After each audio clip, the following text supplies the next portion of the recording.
தந்தை, மகன், தூய ஆவியின் பெயராலே ஆமேன். மூவொரு கடவுளுடைய அருளும் ஆசீரும் பாதுகாப்பும் வழிநடத்துதலும் உங்களோடு இருப்பதாக. இயேசுவில் என் அன்பு சொந்தங்களே, உன்னதங்களிலே கடவுளுக்கு மாட்சி உண்டாகுக, உலகிலே நன் மனதவருக்கு அமைதி உரித்தாகுக என்கின்ற வாழ்த்து செய்தியோடு வார்த்தையே மனு உருவாகி நம்மிடையே வாழ்ந்து நம்மை ஆசீர்வதிக்க வந்திருக்கின்ற நம் ஆண்டவர் இயேசு கிறிஸ்துவின் தெய்வீக பிறப்பு பெருவிழா நல்வாழ்த்துக்களை உங்கள் ஒவ்வொருவருக்கும் பெருமகிழ்ச்சியோடு உரித்தாக்கிக் கொள்ளுகின்றேன்.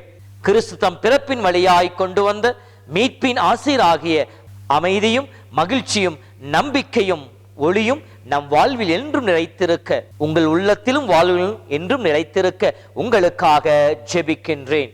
உங்களை வாழ்த்துகிறேன், உங்களுக்காக ஜெபிக்கின்றேன். அன்பு சகோதரமே, கிறிஸ்து பிறப்பு பெருவிழா எதற்காக? இந்த விழா நமக்கு சொல்லி காட்டுகின்ற செய்திகள் என்ன? இந்த விழாவின் வழியாக கடவுள் நம்மை தேடி வருகின்ற கடவுள் நம்மிடம் எதிர்பார்ப்பது என்ன? ஏதோ வழக்கம் போல கொண்டாடுகின்ற கிறிஸ்து பிறப்பு பெருவிழாவும் அமைந்துவிடப் போகின்றதா, அல்லது இந்த விழா என் வாழ்க்கையிலே, என் குடும்பத்திலே, நான் இருக்கின்ற இந்த உலகிலே ஏதாவது ஒரு மாற்றத்தை ஏற்படுத்தக்கூடிய ஒரு விழாவாக இருக்க போகின்றதா? சிந்தித்தவர்களாக இந்த நற்செய்தி பகிர்வுக்குள் கடந்து போவோம், முயற்சிப்போம். அன்பு சொந்தங்களே, குழந்தையை துணியிலே பொதிந்து தீவன தொட்டியிலே கிடத்தி அவருடைய பிறப்பிலே மகிழ்ந்திருந்த தாய் மரி தந்தை சூசையப்பரோடு இணைந்து இறைவனில் மகிழவும். அஞ்சாதீர்கள், எல்லா மக்களுக்கும் பெரும் மகிழ்ச்சியூட்டும் நற்செய்தியை உங்களுக்கு அறிவிக்கின்றேன். தாவீது ஊரிலே மெசியா உங்களுக்காக பிறந்திருக்கின்றார் என்ற செய்தியை கேட்டு நம்பி விரைந்து சென்று சொன்னவை அனைத்தும் அப்படியே இருப்பதை கண்டு வியந்து கடவுளை போற்றி மகிழ்ந்த இடையர்களோடு இணைந்து ஆண்டவரை கண்டுகொள்ளுவோம். வாக்கு மனிதனானார், நம்மிடையே குடிகொண்ட என்ற வார்த்தைக்கு ஏற்றார் போல நம்மோடு வாழ்ந்து நம் உள்ளத்தில் ஒளி ஏற்றி அகப்புற இருளை அகற்றி நம் ஒவ்வொருவரையும் கடவுளின் பிள்ளைகளாக மாற்ற நம்மை தேடி வந்த வார்த்தையே மனு உருவான ஆண்டவரை கண்டுகொள்கின்ற தெய்வீக நிகழ்வாகவும் இந்த விழா அமைந்திருக்கின்றது. ஆம் அன்பு சகோதரமே, கிறிஸ்து பிறப்பு பெருவிழா அன்பின் பகிர்வின் விழா, ஒளியின் விழா, நம்பிக்கையின் விழா, மகிழ்ச்சியின் விழா, உறவின் விழா மற்றும் அமைதியின் விழா, அன்பு மற்றும் பகிர்வின் விழா. கடவுள் இந்த உலகை எவ்வளவு அன்பு செய்தார் என்றால், தன் ஒரே மகனை இந்த உலகிற்கு அனுப்பும் அளவிற்கு கடவுள் உலகின் மேல் அன்பு கூர்ந்தார் என்று சொல்லப்படுகின்றது. அந்த அன்பின் பரிசாக தன் ஒரே மகனையே பகிர்ந்து கொடுக்க நம் ஒவ்வொருவருக்காக பலி கொடுக்கும் தயாராக இருக்கின்றார். கடவுள் நம்மை நேசித்ததனுடைய வெளிப்பாடு, நம்மை தன் சொந்த மக்களாக மாற்றிக்கொள்வதற்காக அவர் எடுத்த முன்னெடுப்பு தான் இந்த கிறிஸ்து பிறப்பு பெருவிழா. ஆக கிறிஸ்து பிறப்பு பெருவிழா அன்பின் பகிர்வின் விழா, இது உறவின் விழா. ஆதி பெற்றோர் செய்த பாவத்தினாலே கடவுளுக்கும் மனிதனுக்கும் இடையே இருக்கின்ற உறவு பிரிக்கப்படுகின்றது. இந்த பிரிந்த நிலையிலேயே மனிதன் வாழ வேண்டும் என்று சொல்லி கடவுள் ஆசைப்படவில்லை. மீண்டும் தன் சாயலாக தன் பாவனையாக படைக்கப்பட்ட மனிதனை தன்னோடு இணைத்துக் கொள்ள அவர் விரும்புகின்றார். தொடக்க 3:15 வாக்குத்தத்தம் கொடுத்தவர் கலாத்தியர் 4:4 வடிப்பதை போல ஏற்ற காலம் வருகின்ற பொழுது பெண்ணிடம் பிறந்தவராக தன் மகனை அனுப்பி அதன் வழியாக மீண்டும் தன்னோடு உறவை புதுப்பித்துக் கொள்கின்றார். இந்த உறவுதான் நமக்கு நம்பிக்கை கொடுக்கக்கூடியதாக இருக்கின்றது. தீத்து புத்தகம் 2-3 அதிகாரங்களை படிக்கின்ற பொழுது கிறிஸ்து பிறப்பின் வழியாக நாம் கடவுளுடைய அருளை கண்டடைந்திருக்கின்றோம்.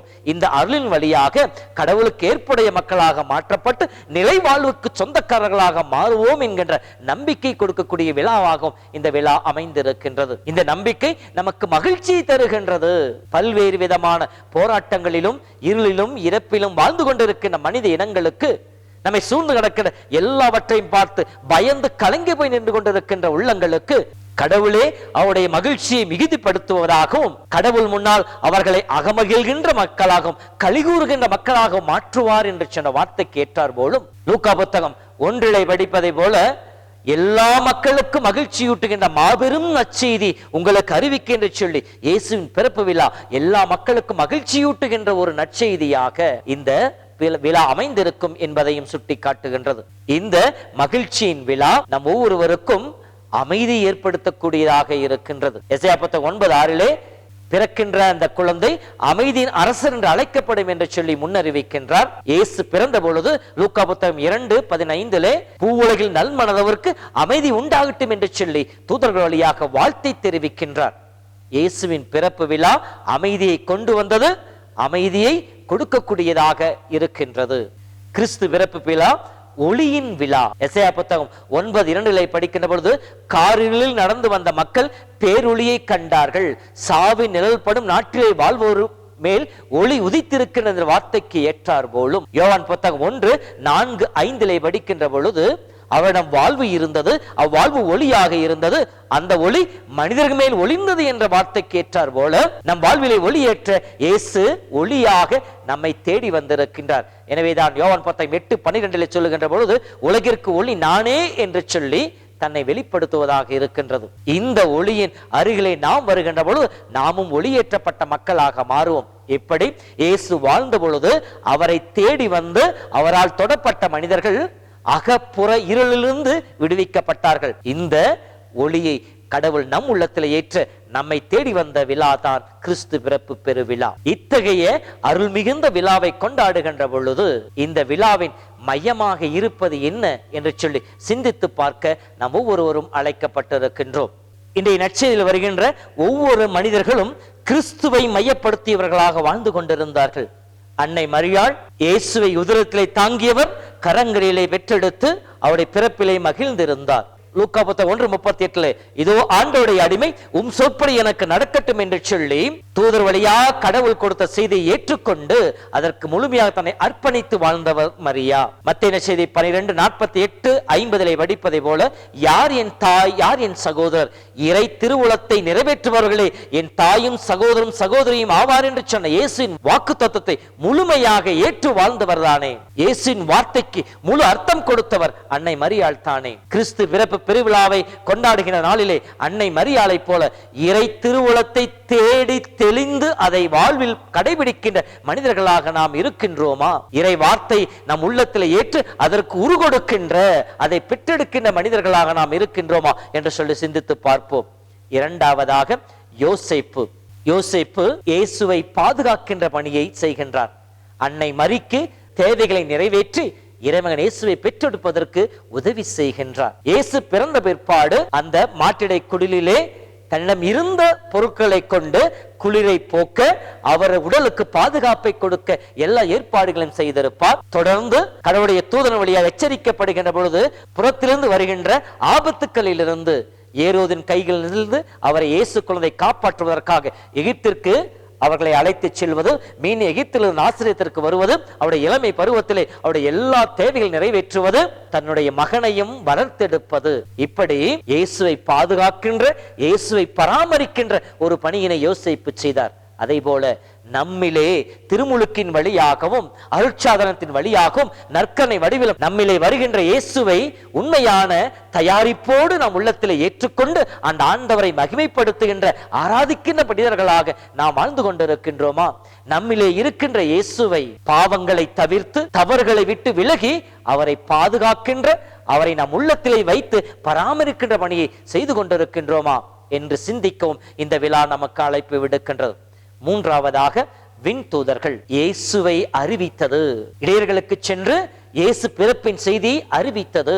இன்று நாம் அந்த அறிவிப்பு செய்தியை செய்து கொண்டிருக்கின்றோமா? உலகெங்கும் சென்று படைப்பிற்கெல்லாம் நற்செய்தி அறிவியுங்கள் என்று சொல்லி இயேசு சொன்னார். விண்தூதர்கள் இயேசு பிறந்த மகிழ்ச்சியின் செய்தியை இடையர்களுக்கு அறிவித்து இறைவனுடைய பிறப்பின் செய்தி பகிர்ந்து கொண்டார்கள். நாம் வாழ்ந்து கொண்டிருக்கின்ற இந்த சமூகத்திலே இயேசுவை அறிவிக்கின்ற மனிதர்களாக இருக்கின்றோமா? எப்படி அறிவிப்பது? 1 யோவான் புத்தகம் 1:1 படிப்பதை போல, எங்கள் கண்களால் கண்டோம், எங்கள் கைகளால் தொட்டு அனுபவித்தோம், என் காதுகளால் கேட்டோம், இப்படி கண்டு தொட்டு அனுபவித்த இயேசுவை நாங்கள் உங்களுக்கு அறிவிக்கின்றோம் என்று சொன்னார்களே, அதே போல இயேசுவை நம் உள்ளத்திலே அனுபவித்து அந்த அனுபவத்தை இயேசுவை அறிவிக்கின்ற மனிதர்களாக, நான் சுவைத்த இயேசு இவர்தான் என்று சொல்லி இயேசுவை அறிவிக்கின்ற மனிதர்களாக இருக்கின்றோமா? தொடக்க திருச்சபையில 3-4 அதிகாரங்களை படிக்கின்ற பொழுது சிதறிப்போன கிறிஸ்தவர்கள் தாங்கள் இருந்த இடத்திலே தன் வாழ்க்கையின் வழியாக இயேசுவை அறிவித்தார்கள். இப்படி தன் வாழ்க்கையால் அப்போஸ்தலருடைய படிப்பினைகளை கீழ்ப்படிவதன் வழியாக, அப்பம் பிக்குதலிலும் இறை வேண்டில் ஈடுபடுவதன் வழியாக, உள்ளதை பிறரோடு பகிர்ந்து கொள்வதன் வழியாக இந்த உலகிற்கு கிறிஸ்துவை அறிவித்தார்கள். இயேசு நம் உள்ளத்திலே பிறந்தார் எனில் அந்த மகிழ்ச்சி நிச்சயமாய் நம் வார்த்தையிலே வாழ்க்கையிலே வெளிப்பட வேண்டும். 4வதாக இடையர்கள். தூதர்கள் சொன்ன செய்தியை கேட்டு லூக்கா 2:15-16 படிக்கின்ற பொழுது, வாருங்கள் நாம் பெத்லகேமுக்கு போய் ஆண்டவர் நமக்கு அறிவிக்கின்ற இந்த நிகழ்ச்சியை பார்ப்போம் என்று சொல்லிக்கொண்டு விரைந்து சென்றார்கள். சென்றவர்கள் மரியாவையும் இயேசுவையும் யோசேப்பையும் கண்டு தங்களுக்கு நிகழ்ந்த அனைத்தையும் சொல்லினார்கள் என்று சொல்லப்படுகின்றது. அவர்களுக்கு அறிவித்தது தூதர்கள், ஆனால் அவர்கள் நம்பியது கடவுளே சொன்ன செய்தியாக நம்பினார்கள். இறை வார்த்தையின் வடிவிலும் மற்றும் அருட்சாதன வடிவிலும் கடவுள் நம்மோடு பேசுகின்ற பொழுது இடையர்களைப் போல நாமும் கடவுள் நமக்கு சொல்லுகின்ற செய்தி என்று சொல்லி அதை ஏற்றுக்கொள்கின்றோமா? நம்பினவர்கள் விரைந்து சென்றார்கள், இயேசுவையும் மரிசூசையும் கண்டு வியந்து மகிழ்ந்தார்கள் என்று சொல்லப்படுகின்றது. கிறிஸ்து நம்மிலே இருப்பதை நம்புகிற நாம் அதை நம் வாழ்க்கையிலே வெளிப்படுத்துவர்களாக, செயல்படுத்துவர்களாக இருக்கின்றோமா? சிந்தித்து பார்ப்போம். அன்பு சகோதரமே, இது இந்த கிறிஸ்து பிறப்பு பெருவிழா ஏதோ வெளி ஆடம்பரத்திற்காக, ஒரு கொண்டாட்டத்திற்காக கொண்டாடப்படுகின்ற விழா அல்ல. மாறாக நம்மை தேடி வந்த இயேசு நாம் கிறிஸ்துவாக மாறிட நம்மையே ஒப்பு கொடுக்கின்ற ஒப்பற்ற ஒரு விழா. இந்த விழாவிலே அன்னை மரியாளை போல இறை திருவுளத்தை ஏற்று அவரை உள்ளத்திலே கருத்தாங்குகின்றவர்களாக, சூசையை போல நம் உள்ளத்திலே விதைக்கப்பட்ட இயேசு என்கின்ற அந்த அருமருந்தை பாதுகாத்து பராமரிப்பவர்களாக, அப்படி பராமரித்து பெற்றுக்கொண்ட அனுபவத்தை தூதர்களைப் போல நம்மோடு இருக்கின்ற மனிதர்களுக்கு அறிவிப்பவர்களாக, அந்த அறிவிப்பை நம்முடைய வார்த்தையால் அல்ல நம்முடைய வாழ்க்கையால் மெய்ப்பித்து நம்பிக்கையின் வழியாக இந்த உலகிற்கு சான்றுபவர்களாக வாழ நாம் முயற்சிக்கின்ற பொழுது இந்த கிறிஸ்து பிறப்பு பெருவிழா உண்மையிலே ஒரு அர்த்தமுள்ள விழாவாக இருக்கும். இத்தகைய அருளுக்காக இன்று மரியின் மடியிலே மாட்டிடை குடிலிலே பிறந்து ஒவ்வொருவரையும் ஆசீர்வதித்துக் கொண்டிருக்கின்ற நம் பெருமான் இயேசுவிடம் கேட்போம். கிறிஸ்து தம் பிறப்பின் வழியாய் கொண்டு வந்த அன்பு, அமைதி, மகிழ்ச்சி, நம்பிக்கை, பகிர்வு என்னும் அனைத்து குணநலங்களும் நம் வாழ்விலே தங்கும். அப்பொழுது நாமும் விண்துதல் பாடிய அந்த வாழ்த்துக்கு ஏற்ற மக்களாக இருப்போம். பூவுலகிலே நல் மனதவர்க்கு அமைதி உரித்தாகட்டும். மீண்டும் ஒரு முறை உங்கள் ஒவ்வொருவருக்கும் கிறிஸ்து பிறப்பு பெருவிழாவின் நல்வாழ்த்துக்களை தெரிவிக்கின்றேன். ஆண்டவர் உங்களோடு இருப்பாராக. எல்லாம் வல்ல இறைவன், தந்தை, மகன், தூய ஆவியின் பெயராலே ஆமேன்.